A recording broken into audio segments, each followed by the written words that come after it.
ఓం శ్రీరామచంద్ర పరబ్రహ్మణే నమః. ఓం నమో వశిష్ఠ విశ్వామిత్ర వ్యాస వాల్మీకి సుఖాదిభ్యః. ఓం శుక్లాంబరధరం విష్ణుం శశివర్ణం చతుర్భుజం ప్రసన్నవదనం ధ్యాయేత్ సర్వవిఘ్నోపశాంతయే. ఓం నమో బ్రహ్మాదిభ్యో బ్రహ్మ విద్యా సంప్రదాయ కర్తృభ్యో వంశ ఋషిభ్యో మహద్భ్యో నమో గురుభ్యః.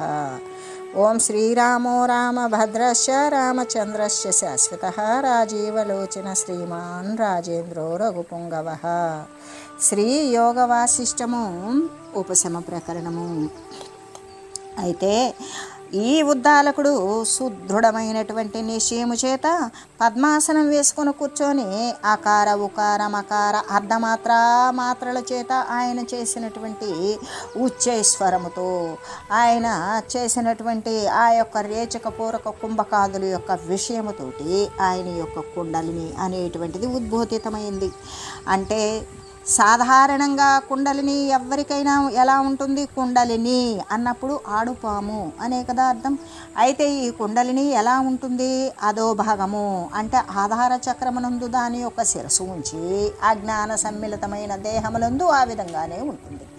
అది ఆగ్నేయ చక్రమునందు అంటే మనకు ఉన్నటువంటి ఈ షడాధారాల యందు అని చెబుతూ ఆధారము, స్వాధిష్టానము, మణిపూరకము, మరి అనాహతము, విశుద్ధము, ఆజ్ఞాచక్రము అనేటువంటి వీటి దాని యందు ఏ విధంగా ఉంటుంది? ఆధారం మొదలుకొని ఆజ్ఞాచక్రం వరకు కూడా నిర్విరామంగా ఉచ్ఛ్వాస నిశ్వాస ప్రక్రియల ద్వారా రేచక పూరక కుంభకాదులు అనేవి జరిగేటప్పుడు ఈ అకార ఉకార మకారములు అనేటువంటి అర్ధమాత్రాలతో కూడినటువంటి ఉచ్చైశ్వరముతో ప్రణవం యొక్క నాదము ధ్వనింపజేస్తూ ఉన్నప్పుడు ఆ కుండలిని అనేటువంటిది అది మళ్ళీ కూడా తిరిగి ఊర్ధ్వంగా శిరస్సును పెట్టుకొని జ్ఞానం ఎప్పుడైతే ఉత్పన్నమైందో ఆ ఉత్పన్నమైనటువంటి దానితో జ్ఞాన నిధి అయినటువంటి ఆ యొక్క ఆజ్ఞాచక్రమునందు శిరస్సు పెట్టుకొని దాని యొక్క తోకను ఆధారమున ఉండేటట్లుగా చేస్తుంది. అంటే వాస్తవంగా అది ఉండవలసినది అట్లాగే,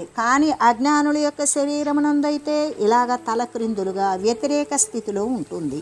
కాబట్టి అటువంటి ఆ కుండలిని ఎప్పుడైతే ఉద్బోధితమైందో దాని ద్వారా ఆయనకు ఆ ఉద్దాలకునికి అమృతమైనటువంటి సర్వ ప్రాణాలు పంచప్రాణాలు కూడా ఆ విధంగా మొత్తం అమృతాలతో, అమృతము అంటే ఆ సహస్రారము నుండి కురిసేటువంటి ఏ చంద్రకళా ప్రకాశం ద్వారా అమృతము అనేది వర్షిస్తుందో దాని ద్వారా తడపబడి సమాన వ్యాన ఉదాన ప్రాణ అపాన వాయువులు, వాటి ఉపవాయువులు అయినటువంటి నాగకూర్మ కృపుర దేవదత్త ధనంజయ వాయువులు, ఈ దశవాయువులు కూడా ప్రాణమయాలు మొత్తం కూడా అమృతంతో నిండబడిపోయి మరి అమృతమయాలే అయిపోయినవి. దాని చేత ఆయన ఏ విధంగా అంటే శరత్కాలంలో గనక వర్షం పడితే చివరగా భూమి అంతా ప్రక్షాళన అయినట్లుగానే మరి అది కూడా మళ్ళీ ఎండిపోయి చక్కగా నడవటానికి మంచి బాట ఏర్పడినట్లుగానే ఈ ఉద్దాలకుడికి కూడా ఏ విధంగా అంటే దహనము, అగ్ని పుట్టింది, అగ్ని చల్లారింది, శీతల క్రమం ఏర్పడింది, తాను సుదృఢమైనటువంటి మరి ప్రశాంతముగా కూర్చొని ఉండగలిగినటువంటి అమృతముతో నిండిపోయినటువంటి దశ భావనల చేత కూడా శుద్ధమైన ఆ ఉద్దాలకుని యొక్క ఉద్దాలక బ్రాహ్మణుని యొక్క శరీరము పాపరహితం, పాపం అనేటువంటిది పూర్తి స్థాయిలో నశించిపోయింది. పాపకర్మ ఎప్పుడైతే నశించిందో ఆయనకు ప్రస్తుతము చేసేటువంటి సమాధి క్రియకు తగినట్లుగా తయారైంది ఆ శరీరము అనుకూలవంతంగా అని చెబుతూ ఆ తర్వాత ఆ ఉద్దాలక బ్రాహ్మణుడు ఏం చేస్తూ ఉన్నాడు అంటే పద్మాసనమును కూర్చొని ఉన్నాడు కదా, శరీరం సుదృఢం చేశాడు. గట్టిగా దృఢంగా చిరకాల అభ్యాసం చేయగలిగినటువంటి స్థితిలో కూర్చొని ఉన్నాడు. ఎలాగంటే కట్టుకంబమున గజములాగానే పంచేంద్రియాలు కూడా బంధించేశాడు. అంటే ఒక పెద్ద స్తంభానికి ఏనుగును కట్టి వేసినట్లుగానే మరి పంచేంద్రియాలు అంటే ఈ చెవి, చర్మము, కన్ను, ముక్కు, నాలుక అనేటువంటి ఏ జ్ఞానేంద్రియాలు అయితే ఉన్నవో వాటిని పూర్తిగా నిరోధించాడు. నిరోధించిన తర్వాత ఏం చేశాడు? నిర్వికల్పమైనటువంటి సమాధి నిమిత్తము, అంటే ఎటువంటి వికల్పాలు లేకుండా తను సమభావనలో ఉండగలిగినటువంటి తన యొక్క స్వభావాన్ని, తన మనసుని కూడా ఎలాగంటే శరత్కాలంలో వినిర్మలం చేయడానికి ఆ ఉద్దాలకునికి ప్రయత్నించాడు. శరత్కాలంలో మేఘాలు లేనట్లుగానే ఆ మనసుకు సంకల్ప వికల్పాలు అనేవి పుట్టకుండా ఉండడం కోసం ఆ ఉద్దాలక బ్రాహ్మణుడు ప్రయత్నం చేస్తూ ఉన్నాడు. ఆశ, తృష్ణ, లోభము మొదలైన వాటికి వెళ్ళేటువంటి తన యొక్క స్వభావాన్ని ప్రశాంతమైనటువంటి ప్రాణము అనే ఈ యొక్క లేడితో కూడినటువంటి తన యొక్క చిత్తాన్ని శుద్ధం చేసుకోవడానికి అతడు ప్రయత్నిస్తూ ఉన్నాడు. ఎలాగా అంటే ఆయనకు ఆశ లేదు, కోరికలు లేవు, ఇక ఏదైనా వస్తువు సంపాదించుకుంటే ఎవరికి ఇవ్వకూడదు అని దానిపై మక్కువమైనటువంటి మిక్కిలి ఆశ లేదు. ఈ విధంగా ఆశ, తృష్ణ, లోభము మొదలైన వాటికి వెళ్ళే తన యొక్క మానసిక స్వభావం ఏదైతే ఉంటుందో దాన్ని ప్రశాంతం చేశాడు. ఆ ప్రశాంత ప్రాణము, అప్పుడు ఆ ప్రాణం ఎలా ఉన్నది అంటే హరిణయుక్తమైన తన చిత్తమును, అంటే ప్రశాంత ప్రాణముతో కూడినటువంటి తన యొక్క చిత్తాన్ని శుద్ధం చేయడం కోసం అతడు ప్రయత్నిస్తూ ఉన్నాడు. కానీ దృఢంగా నాటబడినటువంటి అశ్వబంధ కీలకాదులు మరి వాటికి తగిల్చి ఉండు త్రాళ్ళ చేయి ఎడవబడులాగానే ఈ పుత్రధార గృహాదులు చింతవాని యొక్క చింతమును దూరంగా లాగివేసింది. ఏ విధంగా అంటే అశ్వబంధ కీలకాదులు గుర్రాలని దేనికైనా కట్టివేస్తాం. ఆ కట్టివేసినప్పుడు అది అటు ఇటు తాడుతో లాగుతూ ఉంటుంది. లాగినప్పుడు ఒక్కొక్కసారి ఏ కీలములు ఏ మేకులైతే ఉంటాయో అవి ఊడబిక్కొని మరి ఊడబెరుక్కొని ఆ అశ్వం పరిగెత్తినట్లుగానే మరి అంతేకాదు ఆయన యొక్క కుటుంబ సభ్యులు, ఆయన యొక్క కుటుంబము అనేటువంటిది ఆయనకు గుర్తు వచ్చింది. గుర్తు వచ్చి ఆ చింత, ఆ ఆలోచన ఆయన యొక్క చిత్తాన్ని, ఆ ఉద్దాలక బ్రాహ్మణుని యొక్క చిత్తాన్ని దూరంగా లాక్కుని వెళ్ళిపోయింది, మళ్ళీ కూడా ఈ సమాధి స్థితికి. ఆ విధంగా ధావమాన మధోమత్తం చిత్తం విమలమాకులం బలాత్ సంరోధనయామాస సేతుర్జలమివ ధృతం. ఆ విధంగా విషయాల వైపుకు పరిగెత్తేటువంటి మదించినటువంటి వ్యాకుల చిత్తమును మళ్ళీ కూడా సునిర్మలం చేయాలి అనుకున్నాడు. చేసి ఆ ప్రవాహోన్ముఖంగా జలాన్ని సేతువులాగానే బలపూర్వకంగా అతడు మళ్ళీ దానిని ఏ విధంగా అంటే దానిని మరి నిరోధించేశాడు. ఎలాగంటే విషయాల వైపుకు లాగుతోంది తన మనసు.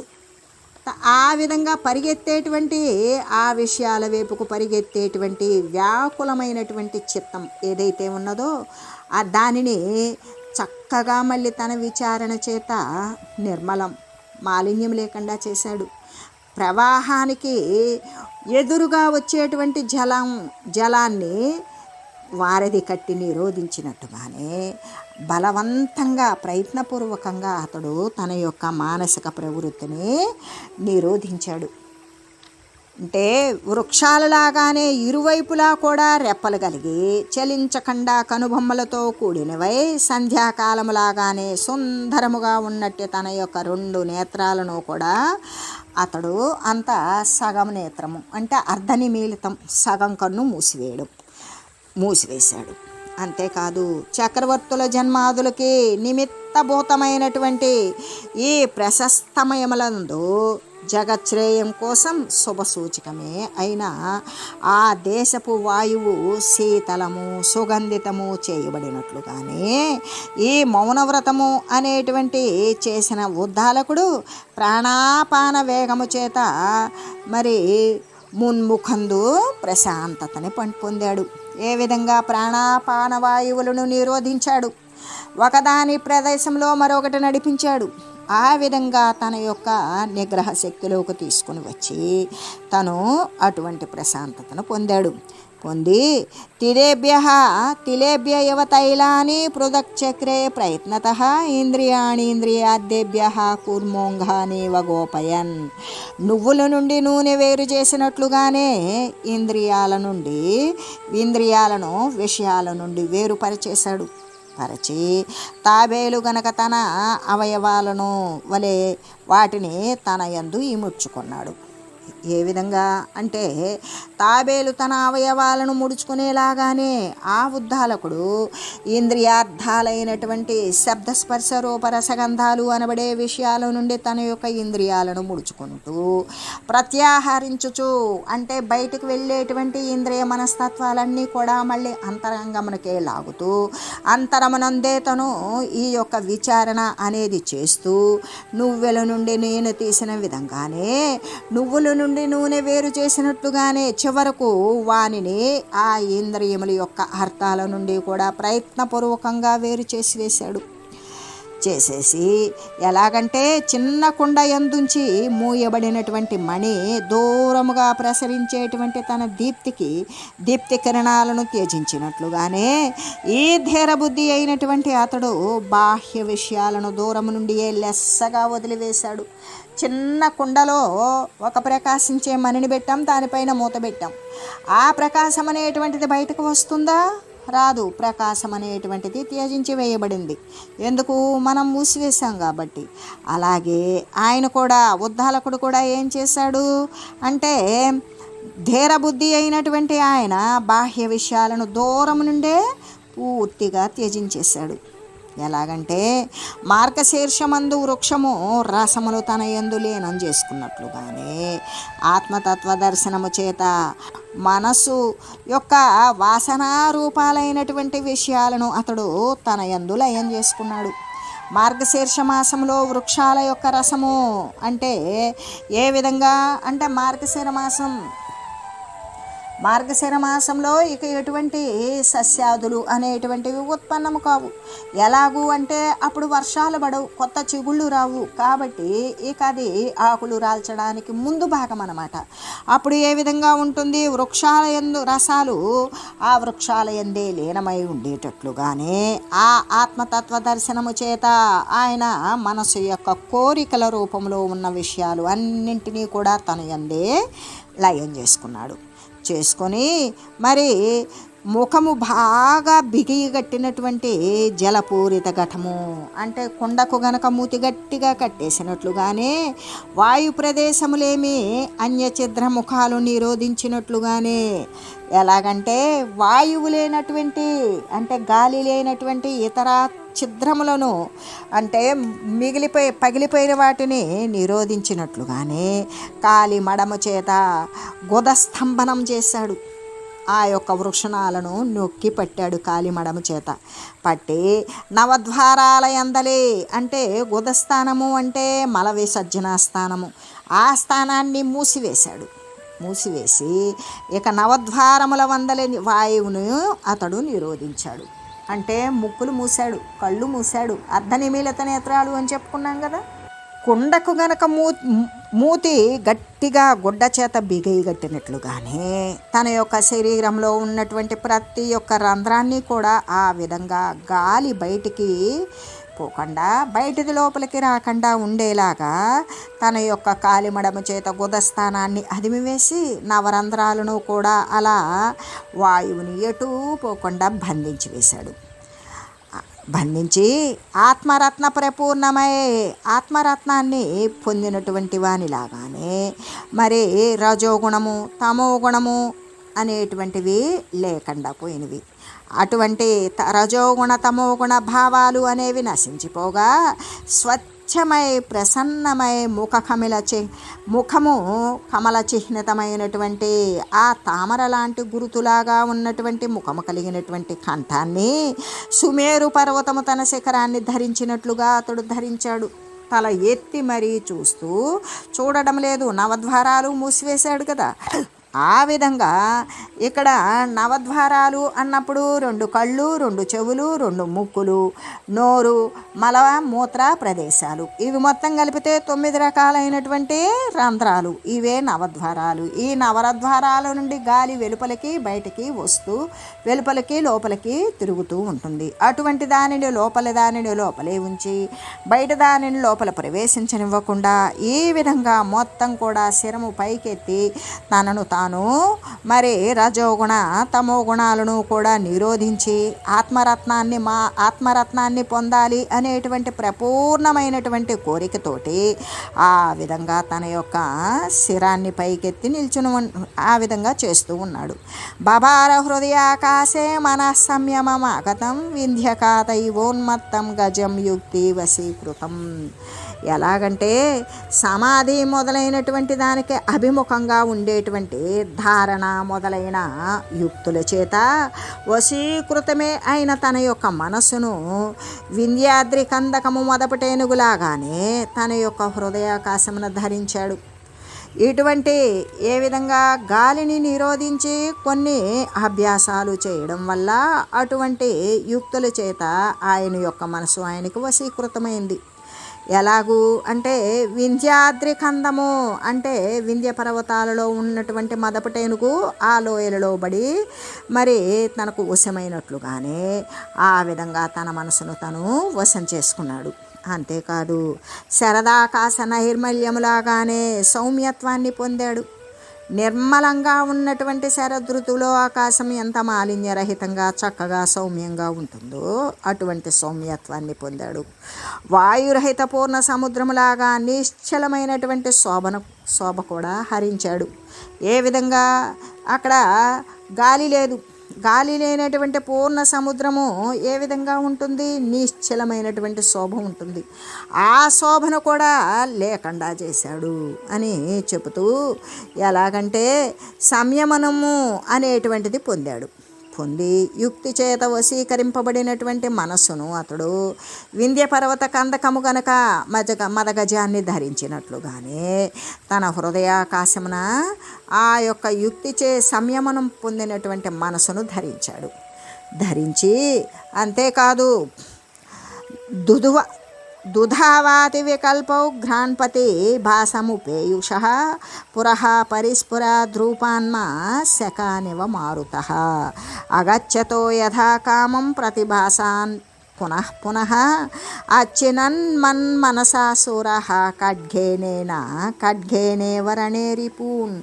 ఎలాగంటే సమ్ముఖమున ఉన్నటువంటి వంశాలను అంటే సమ్ముఖమున ఎదురుగ్గా ఉన్నటువంటి మశకాలు అంటే దోమలు, అవి ఎలాగా ఎదురుగా ఉన్నటువంటి దోమలను గాలి ఎగరగొట్టినట్లుగానే ఈ బ్రహ్మాకార వృత్తులు అనేటువంటివి కూడా మధ్య మధ్య విచ్ఛేదనము చేసేటువంటి విపరీతమైనటువంటి భావనాన్ని కూర్చిన ఈ వికల్ప సమూహము అనేటువంటి అతడు తొలగించి వేశాడు. ఎలా వాయువు దోమలని ఎగరగొట్టినట్టుగానే ఆ బ్రహ్మాకార వృత్తితో వికల్ప సమూహాన్నంతా కూడా తొలగించి వేశాడు. అంతేకాదు వీరుడు గనక తన ఖడ్గము చేత రణరంగమున శత్రువులను దునుమాడునట్లుగానే మరలా కూడా అంకురించేటువంటి వికల్పాలను అతడు విచ్ఛిన్నం చేశాడు. ఎలాగా అంటే ఇప్పుడు యుద్ధరంగంలో వీరుడు తన యొక్క ఖడ్గ ప్రహారము చేత శత్రువులని చంపివేసినట్లుగానే మళ్ళీ కూడా తనకి వికల్ప సమూహాలు పుడుతూ ఉన్నవి కదా, వాటిని కూడా లేకుండా విచ్ఛిన్నం చేసేసాడు అనే చెబుతూ అంతేకాదు వికల్ప జాలము నశించిపోగా అతడు ఇక హృదయాకాశమున ఎలా ఉన్నాడు అంటే కాటుకలాగా నల్లనై తమోగుణ ప్రేరితమైనటువంటి అంధకారము చేత కప్పబడినట్టు వివేక సూర్యున్నే చూశాడు. తనకి అప్పటిదాకా ఉన్నటువంటి చీకటిమయము నల్లని అంధకారము నశించిపోయింది. ఎందుకు? సూర్యుని యొక్క కాంతిచే అటువంటి చీకటి పోయింది. కానీ సత్వగుణాభివృద్ధి సంజనితమైనటువంటి ఉత్తమ జ్ఞానముచే ఉద్భవించిన విశుద్ధ మనసు అనే సూర్యుని చేత ప్రకాశము మాట్కి ఆయనకి ఏ విధంగా సత్వగుణాభివృద్ధి జరిగింది, దాని చేత సత్వగుణము యొక్క అభివృద్ధి చేత ఉత్తమమైనటువంటి జ్ఞానం ఉదయించింది. అప్పుడు ఎలా ఉన్నది అంటే విశుద్ధ మనసు అనేటువంటి సూర్యుని చేత ప్రకాశించేటువంటి ప్రకాశములాగానే ఆ అంధకారం కూడా నశింపజేసింది. తనకి ఏ కొద్దిపాటి అజ్ఞానం ఉన్నా కూడా అదంతా నశించిపోయింది తనకు కలిగినటువంటి ఆ యొక్క విశుద్ధ మనసు అనేటువంటి ఉత్తమమైన జ్ఞానము చేత. రాత్రి అందలి చీకటి నశించిపోగా ప్రాతఃసంధ్యలో కమలము చూసినట్లుగానే ఎలాగా రాత్రి పోయింది, ప్రాతకాలం అవుతోంది, అంటే సూర్యుడు ఉదయించడానికి ఇంకా సమయం ఉన్నప్పుడే కమలాలు ఏ విధంగా ఉన్నాయి అంటే ఆ కమలాన్ని చూసినట్లుగానే ఈ తమోగుణ రూప అంధకారము నశించిపోగా అతడు రమణీయమైనటువంటి తేజపుంజాలను దర్శించాడు.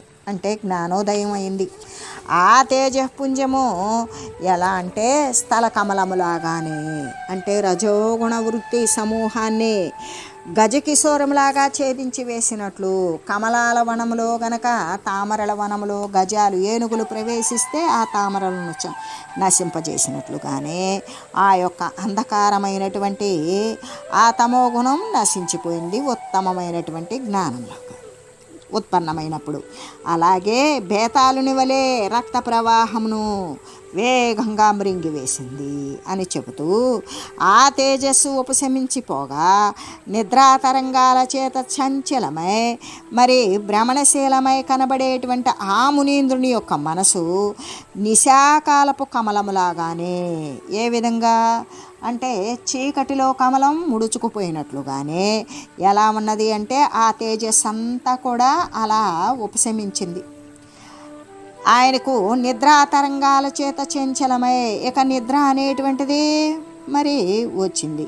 అప్పుడు భ్రమణశీలమై మళ్ళీ కనబడుతూ ఉన్నది, మళ్ళీ తిరుగుతూ ఉన్నది. ఈ మనసు అనేటువంటి తిరుగుతూ ఆ మునీంద్రుని యొక్క మనసు ఏ విధంగా ఉన్నది అంటే నిశాకాలపు కమలములాగా చీకట్లో కమలం ముడుచుకుపోయినట్లుగానే మద్యపానము చేత మత్తెక్కిన మనుజునిలాగానే నిద్రను పొందాడు. అంటే మత్తు పదార్థాన్ని సేవించిన మనుజుడు నిద్రపోయినట్టుగానే మత్తుకు లోబడ్డాడు. కానీ ఆ నిద్రను కూడా ఏం చేశాడు, వివేకమనే ప్రబోధము చేత అతడు మళ్ళీ కూడా సత్యము అసత్యము అనే విచార వివేక ప్రబోధము చేత అతడు మేఘపంక్తిని వాయువు వలె పొందెను. మేఘాలు ఆవరిస్తే వాయువు మేఘాలను తేలిపోయేలాగా చేసినట్లుగానే ఆయన ఆ నిద్రను కూడా తన యొక్క వివేక ప్రబోధము చేత అతడు మేఘపంక్తిని వాయువులాగానే, నీల కమల సరస్సును గజములాగానే, రాత్రిని సూర్యునిలాగానే శీఘ్రముగా దానిని ఆ నిద్రను కూడా వదిలివేశాడు అని చెబుతూ అలా నిద్రను నశింపజేసిన తర్వాత ఆయన యొక్క మనసు ఎలా ఉన్నది అంటే సూర్య తపమందు నీలాకాశమును చూసివాడు నెమలి కన్నుల వంటి కల్పిత పదార్థాలను గాంచినట్లుగానే వివిధ రకాలైనటువంటి వాసనల చేత పరికల్పితమైన రూపము కలిగిన ఆకాశాన్ని భావించాడు. కానీ మేఘము మాలతీ పుష్పాన్ని, వాయువు మంచును, దీపము అంధకారాన్ని నశింపజేసినట్లుగానే అతడు ఆకాశమున ఉన్నటువంటి ఆకాశమును కూడా ఆ ఖాళీని కూడా తొలగించి వేశాడు. అట్లా ఆకాశ జ్ఞానము నశించిపోయిన పిదప ఆయన నిద్రాంతమందలి మధిరోన్మత్తుని భంగి విమూఢుడైపోయాడు. ఉదార చిత్తుడైనటువంటి ఆ ఉద్దాలకుడు అప్పుడు రాత్రి అందలి అంధకారాన్ని సూర్యుడు బ్రహ్మాండము నుండి తొలగించు విధంగానే ఆ యొక్క మనోమోహంబును కూడినటువంటి దానిని తొలగద్రోసేశాడు. ఆ తర్వాత తేజస్సుతో కూడినటువంటి అంటే తేజస్సు తమస్సు నిద్రమోహము మొదలైన అవన్నీ కూడా నశించిపోయిన ఆయన యొక్క మనసు మాట్లాడటానికి కూడా గోచరము కానటువంటి వాగతీతమైనటువంటి స్థితికి పొందింది. అంటే నిర్వికల్ప సమాధి స్థితిని పొందింది. క్షణకాలము విశ్రమించాడు. అలాగా విశ్రమించి మరలా వెంటనే కాలువ ద్వారా ప్రవహించు తటాక జలము నిరోధింపబడా, అంటే చెరువులో నీరు కాలువ ద్వారా ప్రవహిస్తుంది. అది గనక నిరోధించబడితే మళ్ళీ దాని యొక్క స్థానమైనటువంటి కాలువ నుండి వెనకకు మళ్ళీ చెరువులోకే చేరుతుంది. అదేవిధంగా తన యొక్క స్వస్థానమైనటువంటి తటాకమునే చేరినట్లుగానే వాని మనసు మళ్ళీ కూడా బాహ్య ప్రపంచ వృత్తికే మరలింది. క్షణకాలమే నిర్వికల్ప సమాధిని పొందింది. తర్వాత వెంటనే మళ్ళీ ఈ ప్రపంచ స్థితికి మళ్ళింది. ఆ తర్వాత సువర్ణము గనక సూపురత్వాన్ని చెందినట్లుగానే ఈ చిరకాల అనుసంధానము చేత ఆయన సమాధి అందలే ఆత్మానంద రసాస్వాదము చేత అతడు చిద్రూపత్వాన్ని పొందాడు. ఏ విధంగా అంటే ఆ తర్వాత సువర్ణము నూపురత్వము చేత ఏ విధంగా అంటే బంగారము గనక ఏ విధంగా బంగారం పుటము పెడితే ఏ విధంగా తేజరిల్లుతుందో అలాగే ఆయన చిరకాలమైనటువంటి అనుసంధానం చేశాడు. ఆ ఆత్మానుసంధానం చేత ఆయన ఏం చేశాడు? సమాధినందే నిలకడగలిగి ఉన్నాడు. ఆత్మానంద రసాస్వాదనం చేత ఆయన ఆ చిద్రూపస్థితిని, పరిపూర్ణతత్వాన్ని, పరబ్రహ్మస్థితిని పొందాడు. ఆ తర్వాత వాని యొక్క చిత్తము తన చిత్తత్వాన్ని వదిలేశాడు, చిద్రూపత్వాన్నే పొందాడు. ఈ రెండింటిని కూడా తర్వాత అందలి బురద పటమునకు అంటుకుని ఘటరూపత్వం పొందినట్లుగానే శీఘ్రముగా అన్యాకారాన్ని పొందాడు. ఏ విధంగా అంటే బురద ఘటమునకు అంటుకొని ఘట రూపత్వాన్ని పొందినట్లుగానే మట్టి గనక తన రూపాన్ని బురదగా మార్చుకొని, బురద గనక అంటే గట్టి బురద ఆ యొక్క కుమ్మరి సారి మీద పెట్టి చేసినటువంటి కుండలా తయారైనట్లుగానే ఈయన కూడా శీఘ్రముగా అన్యాకారమైనటువంటి తన శరీరాన్ని వదిలి ఆ యొక్క చిద్రూపాత్మస్వరూపాన్ని పొందాడు. ఆ తర్వాత వ్యక్తిగతమైనటువంటి చైతన్యము తన విషయాకారం కూడా త్యజించి వేసింది. తరంగముల యొక్క భేదముల చేత భేదమున వీడినటువంటి సముద్రము జల సామాన్య స్థితిని పొందినట్లుగానే చిన్న తరంగము పెద్ద తరంగము అనేటువంటి భేదత్వాన్ని వదిలితే ఉండేటువంటిది సముద్రమే. అలాగనే ఈ జల సామాన్య స్థితి పొందినట్లుగానే ఆ అలలు పెద్ద అలైన చిన్న అలైన నీరే అయినట్లుగానే సర్వవృత్తులకు కూడా సాక్షి అయినటువంటి ఆ చిద్రూపత్వాన్ని పొందాడు ఆ ఉద్దాలక బ్రాహ్మణుడు. త్యక్తభూతౌఘమననం తతో విశ్వంభరం మహచ్చిదాకాశం తతః శుద్ధం సోభవద్బోధమాగతః తత్ర ప్రాపధనానందం దృశ్యదర్శనమర్జితం అనంతముత్తమాస్వాదం రసాయనమివార్ణవం. ఆ తర్వాత ఉద్దాలకుడు ఆ సమాధి ద్వారా తత్వసాక్షాత్కార రూపం అనేటువంటి ప్రబోధాన్ని పొందాడు. పొంది సర్వ ప్రపంచానికి అధిష్టానమైన రెండవది లేనిది అయిన ద్వైతరహితమైన శుద్ధము మహత్తరము అయినటువంటి చిదాకాశ రూపాన్ని పొందాడు. అంతేకాదు అట్టి స్థితి యందు దృశ్య దర్శన వర్జితము అంటే చూడబడేది చూసేది వదిలివేసేది తీసుకునేది అనేది ఏమీ లేక ఆ బ్రహ్మాదుల చేత ఆస్వాదితమైనటువంటి సర్వ విషయ సుఖలేశమునకి ఆధారభూతమైన ఆ సముద్రతుల్యమును అగు ఆనందాన్ని పొందాడు అని చెబుతూ ఆ ఉద్దాలక బ్రాహ్మణుడు ఆ తర్వాత ఆత్మసాక్షాత్కారాన్ని పొందాడు కదా. పొంది సమస్త జగత్తుకు కూడా అధిష్టానమై ఉన్న పంచభూత రూప దృశ్య రహితమై ఉన్న శుద్ధమైనట్టి మహత్తరమైనట్టి చిదాకాశమే అయ్యాడు.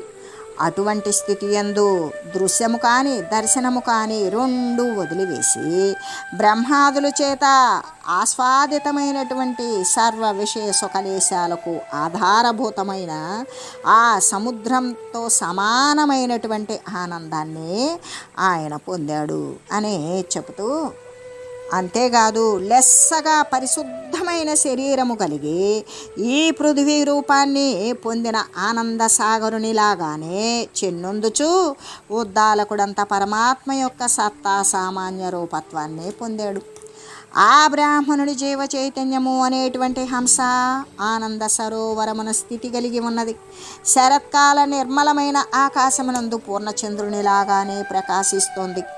ఆ తరువాత అతడు గాలి లేని స్థలమందలి దీపంలాగానే మరి గోడపై లిఖించినటువంటి చిత్రములాగానే ఏ విధంగా తరంగాలు లేనటువంటి సముద్రములాగానే అతివృష్టి గావించి ఊరకుండేటువంటి శరత్కాల మేఘములాగానే నిశ్చలముగా ఉన్నాడు అని తెలియజేస్తూ, ఓం మంగళం శ్రీ గురుదేవాయ మహనీయ గుణాత్మనే సర్వలోక శరణ్యాయ సాధురూపాయ మంగళం. ఓం మంగళం కోసలేంద్రాయ రామాయ రామభద్రాయ చక్రవర్తి తనూజాయ సార్వభౌమాయ జానకీ వల్లభాయ శ్రీరామచంద్రాయ మంగళం. ఓం తత్సత్.